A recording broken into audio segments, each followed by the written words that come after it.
여기도 결국 버티지 못했나 보군.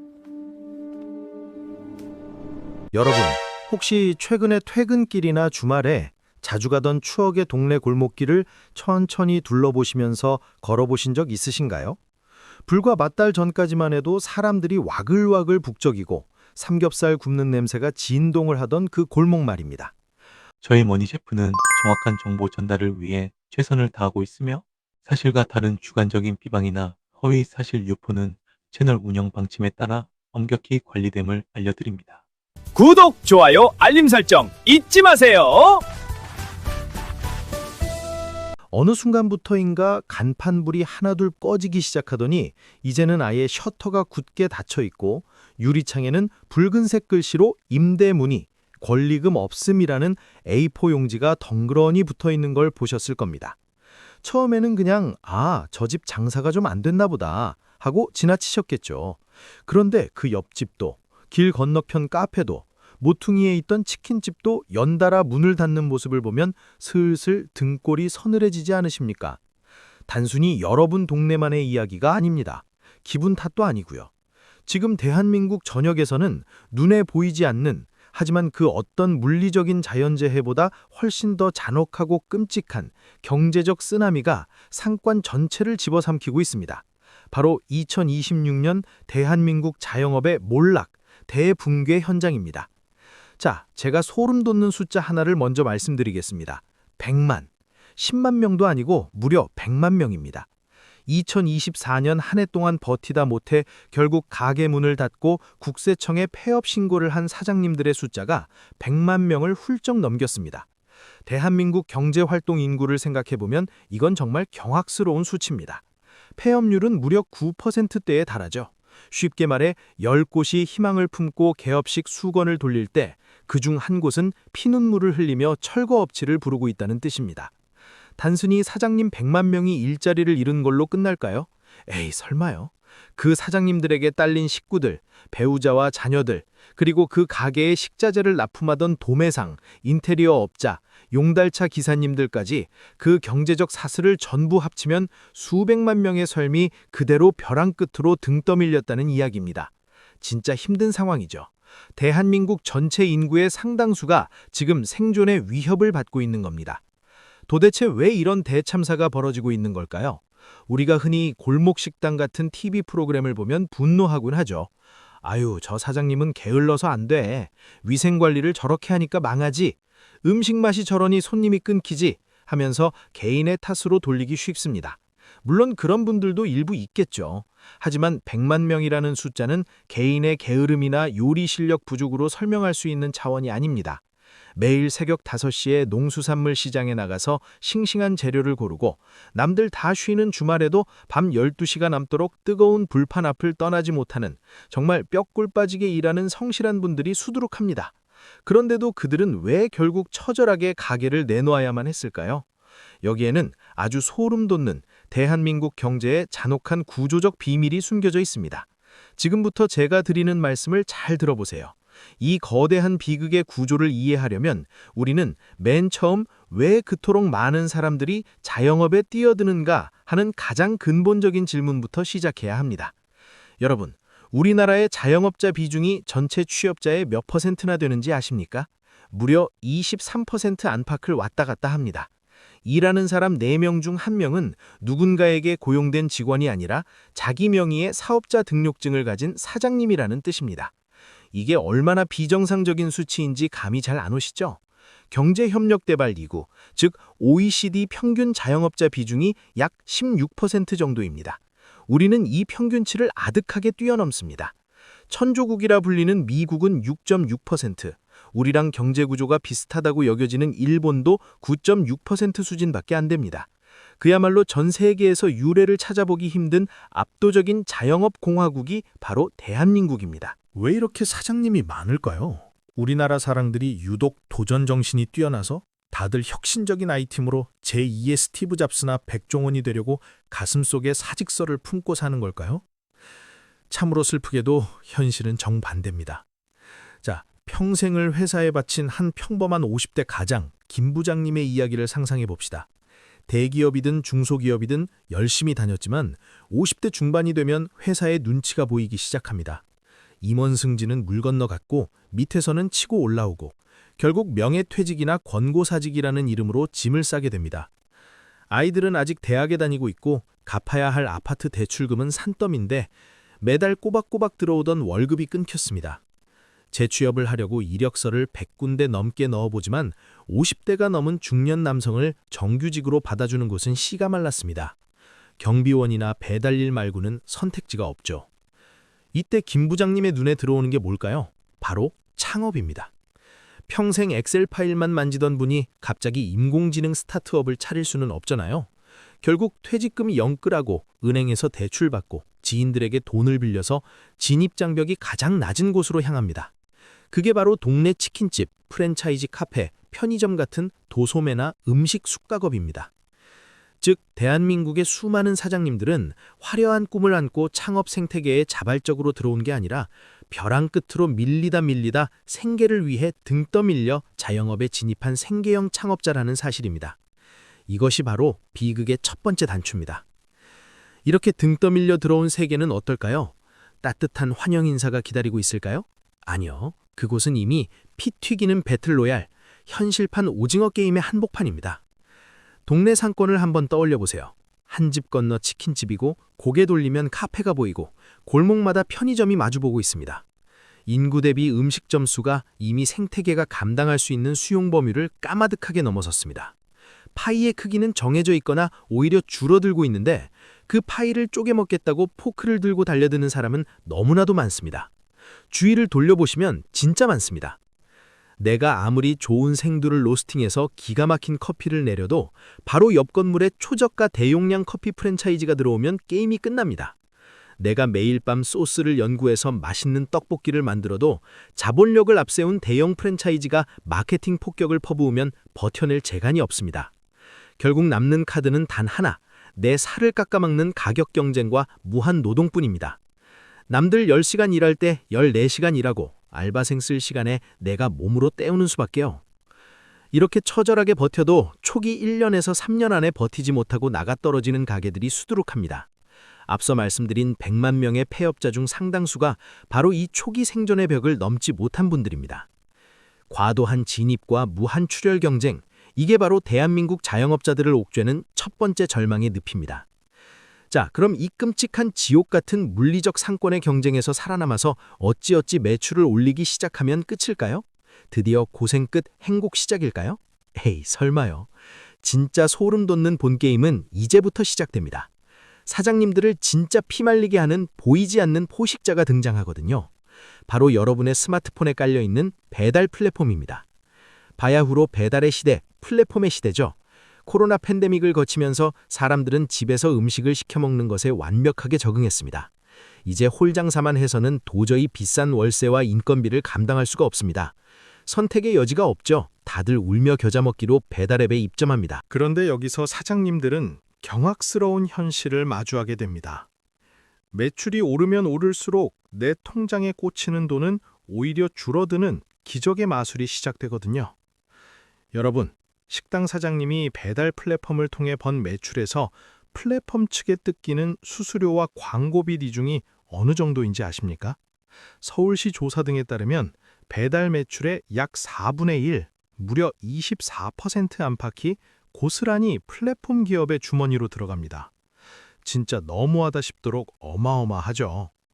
이게 돈이 벌리는 건지 아니면 돈을 바치고 있는 건지 계속 머릿속에 물음표를 그리고 있으실 겁니다. 이게 무슨 말인지 쉽게 설명해 드릴게요. 자, 치킨 한 마리로 아주 리얼하게 해부해 드릴게요. 여러분이 밤에 출출해서 2만 원짜리 치킨 한 마리를 배달 앱으로 시켰다고 해봅시다. 사장님은 아싸 2만 원 벌었다 할까요? 절대 아닙니다. 일단 닭고기 원육, 튀김가루, 식용유, 양념 소스 같은 재료비로 한 7천 원이 나갑니다. 치킨 무, 콜라, 젓가락, 예쁜 포장 박스 비용으로 또 한 2천 원이 빠지죠.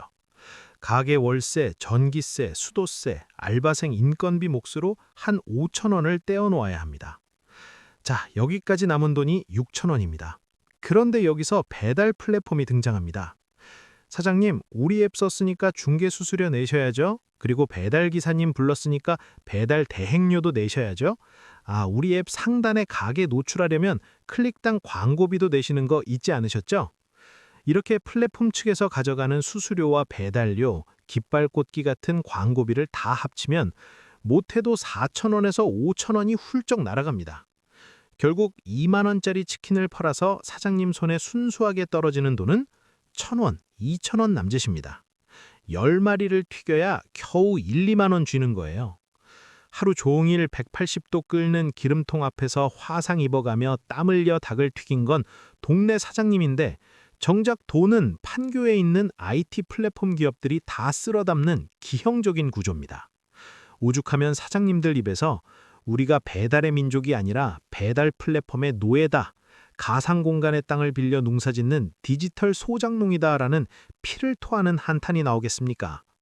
재주는 곰이 부리고 돈은 왕서방이 받는다는 옛말이 2026년 대한민국 상권에서 이보다 완벽하게 재현될 수는 없는 겁니다. 사장님들의 목을 조르는 올가미는 여기서 끝이 아닙니다. 더 크고 무거운 족쇄가 발목을 잡고 있습니다. 바로 빚입니다. 대한민국 가계부채 1,500조 원 시대라는 뉴스 지겹게 들으셨죠? 그 거대한 빚더미의 상당 부분이 바로 이 자영업자들의 대출과 지독하게 얽혀 있습니다. 처음 가게를 차릴 때 들어간 프랜차이즈 가맹비, 보증금, 수천만 원짜리 인테리어 비용, 이거 현금 박치기로 하는 사람 거의 없습니다. 대부분 은행에서 사업자 대출을 받거나 아파트 담보로 대출을 받죠. 거기에 코로나 3년을 버티기 위해 정부에서 지원해주던 저금리 대출. 그런데 장사가 안 되니 빚을 갚기 위해 제2금융권, 대부업체에서 또 끌어다 쓴 고금리 대출. 이른바 다중채무의 늪에 빠진 겁니다. 예전에는 제로금리 시대라 이자 몇십만 원 내는 건 어떻게든 버텼습니다. 하지만 지금은 어떤가요? 금리가 오르고 물가가 폭등하면서 매달 내야 하는 이자가 2배, 3배로 뛰었습니다. 특히 앞서 말씀드린 퇴직금을 털어넣은 고령 자영업자들의 부채 상환 능력은 이미 시한폭탄 그 자체입니다. 매출은 바닥을 치는데 통장에서 이자만 수백만 원씩 빠져나갑니다. 이러니 가게를 접고 싶어도 마음대로 접을 수가 없습니다. 폐업하는 순간 상가 원상복구 비용 수천만 원이 깨지고 은행에서는 당장 원금을 갚으라고 상환 압박이 들어오거든요. 가게 문을 닫는다는 건 단순히 장사를 접는 게 아니라 한 가정의 경제가 완전히 파산하고 길거리에 나앉는다는 걸 의미합니다. 그래서 밑 빠진 독에 물을 붓듯 카드론까지 돌려막으며 시체처럼 좀비처럼 가게 문을 열어두는 사장님들이 태반입니다. 자, 여기까지 들으시면 너무 숨이 막히시죠? 그런데 정말 끔찍한 사실은 아직 진짜 결정타는 이야기하지도 않았다는 겁니다. 바로 우리가 살아가는 생태계의 룰 자체가 완전히 변해버렸다는 사실입니다. 과거 1997년 IMF 외환위기 때도 자영업자들은 피눈물을 흘렸습니다. 길거리로 나앉은 넥타이 부대들이 넘쳐났죠. 하지만 그때 사장님들에게는 한 줄기 희망이 있었습니다. 지금 당장은 나라가 망할 것 같지만 조금만 참고 버티면 경기가 다시 살아나면 사람들이 지갑을 열고 다시 식당으로 몰려올 거야. 실제로 경제가 회복되면서 상권은 다시 살아났습니다. 하지만 2026년 지금의 위기는 IMF 때와는 그 궤를 완전히 달리합니다. 단순한 경기 순환의 사이클이 꺾인 게 아니라 국가의 뼈대가 무너져 내리고 있습니다. 가장 절망적인 변화는 바로 인구 구조의 붕괴입니다. 저출산과 고령화, 세계에서 가장 빠르게 늙어가고 아이가 태어나지 않는 나라. 이건 상권에 무엇을 의미할까요? 바로 물건을 사주고 음식을 먹어줄 손님 자체가 물리적으로 세상에서 증발하고 있다는 뜻입니다. 특히 지방도시는 상황이 더 처참합니다. 젊은이들은 일자리를 찾아 수도권으로 다 떠나버리고 거리를 걸어다니며 소비를 할 청년층 자체가 없습니다. 대학가 상권조차 신입생이 없어서 원룸이 텅텅 비고 식당이 문을 닫습니다. 모수가 줄어드는데 장사가 될 리가 없죠. 게다가 살아남은 사람들의 소비 패턴도 코로나를 기점으로 완전히 돌이킬 수 없이 바뀌었습니다. 예전처럼 금요일 저녁마다 부서원들 다 이끌고 동네 삼겹살집에서 왁자지껄 2차, 3차 회식하던 시대는 영원히 저물었습니다. 사람들은 퇴근하면 곧장 집으로 갑니다.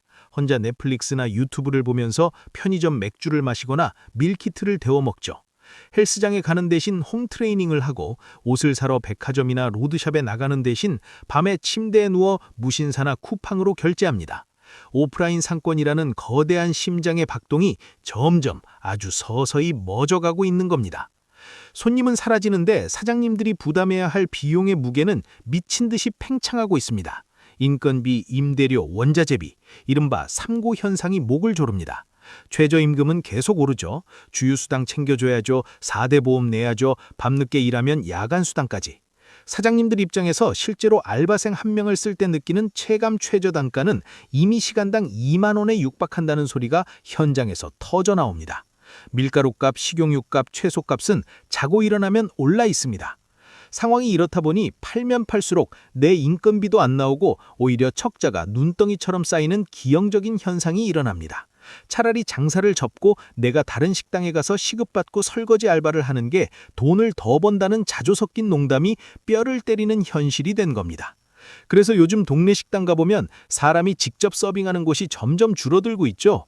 테이블마다 태블릿 PC로 된 키오스크가 놓여 있고 바퀴 달린 로봇이 윙윙거리며 반찬을 배달합니다. 인건비를 도저히 감당할 수 없으니 기계로 대체하는 겁니다. 그런데 여러분, 이 무인화 기계들은 공짜인가요? 천만의 말씀입니다. 키오스크 설치비, 서빙 로봇 렌탈비, 이거 다 한 달에 수십만 원씩 나가는 고정 비용입니다. 결국 알바비를 아끼기 위해 또다시 은행 빚을 내서 기계를 들여놓아야 하는, 그야말로 빚을 내서 생존 경쟁의 허들을 맞춰야 하는 지옥의 쳇바퀴가 돌아가고 있는 겁니다. 디지털 전환이라는 화려한 수식어 뒤에는 하루 벌어 하루 먹고 사는 영세 사장님들의 처절한 부채질이 숨어 있습니다. 결국 지금 2026년 대한민국을 덮친 자영업의 위기는 단순히 날씨가 안 좋아서 파도가 좀 높게 치는 수준의 문제가 아닙니다. 우리가 다 함께 타고 있는 자영업이라는 배 자체의 밑바닥이 완전히 썩어 문드러져서 차가운 바닷물이 콸콸 쏟아져 들어오며 가라앉고 있는 형국입니다. 그렇다면 우리는 이 거대하고 참혹한 비극을 어떻게 바라봐야 하고 어떤 준비를 해야 할까요? 가장 먼저 버려야 할 것은 막연하고 잔인한 희망 고문입니다. 사장님, 힘내세요. 겨울이 가면 봄이 오겠죠.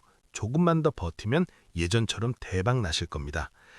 이런 말은 이제 위로가 아니라 사장님들을 빚구렁텅이로 더 깊이 밀어넣는 독약과 같습니다. 지금은 무조건 엉덩이 무겁게 버티는 게 정답인 시대가 아닙니다. 인구 구조, 소비 패턴, 유통의 구조 자체가 근본적으로 변혁하는 시기입니다. 냉정하게 판단해야 합니다. 내 가게의 연 매출은 얼마인지, 부채는 얼마 남았는지, 이 동네 상권의 인구 변화는 어떤지, 주 고객층은 누구인지 아주 차갑게 데이터를 놓고 분석해야 합니다. 그래서 과감하게 디지털 마케팅과 전문화로 승부를 볼 것인지 아니면 상권과 업종을 완전히 전환할 것인지 결단해야 합니다. 무엇보다 중요한 것은 도저히 답이 안 보일 때는 부채가 눈덩이처럼 불어나 가정이 파탄나기 전에 전략적으로 폐업을 선언하고 채무조정제도의 도움을 받아 안전하게 빠져나오는 출구 전략을 짜야 한다는 겁니다. 정부의 역할도 완전히 바뀌어야 합니다. 선거철 표를 의식해서 몇십만 원 현금 쥐어주고 대출 만기 연장해주며 겨우 산소호흡기만 달아놓는 얄팍한 땜질식 처방은 이제 통하지 않습니다. 한계에 다다른 좀비 자영업자들이 안전하게 폐업하고 직업교육을 통해 다시 임금 근로자로 재취업할 수 있도록 튼튼한 다리를 놔줘야 합니다. 그것만이 수백만 명의 붕괴를 막는 유일한 길입니다. 대한민국 자영업 폐업자 100만 명 시대. 이것은 그저 뉴스 경제면에 나오는 딱딱한 통계 수치나 헤드라인이 아닙니다. 매일 아침 천근만근 무거운 몸을 이끌고 셔터를 올리던 우리 이웃의 한숨이자 내 아버지와 어머니의 무너진 꿈이며 벼랑 끝에서 밤잠을 설치며 가슴을 치는 한 인간의 리얼한 비극입니다. 우리는 그들의 땀냄새 밴 노력을, 그들의 뼈아픈 눈물을 결코 개인의 능력 부족이나 가벼운 실패로 치부해서는 안 될 것입니다. 시스템이 만들어낸 덫에 걸려 허덕이는 그들의 고통은 언젠가 우리 사회 전체가 분담해야 할 거대한 청구서로 돌아올 테니까요. 지금 이 순간에도 손님 없는 빈 가게에서 홀로 테이블을 닦으며 조용히 눈물 짓고 있을 수많은 사장님들의 아픔을 우리는 똑똑히 기억하고 함께 살 길을 모색해야 합니다. 사장님들 모두 힘내세요. 좋은 날이 올 겁니다. 오늘 제 영상이 여러분의 마음에 깊은 울림을 주었으면 합니다. 다음에도 좋은 이야기로 뵙겠습니다. 감사합니다. 항상 행복하세요.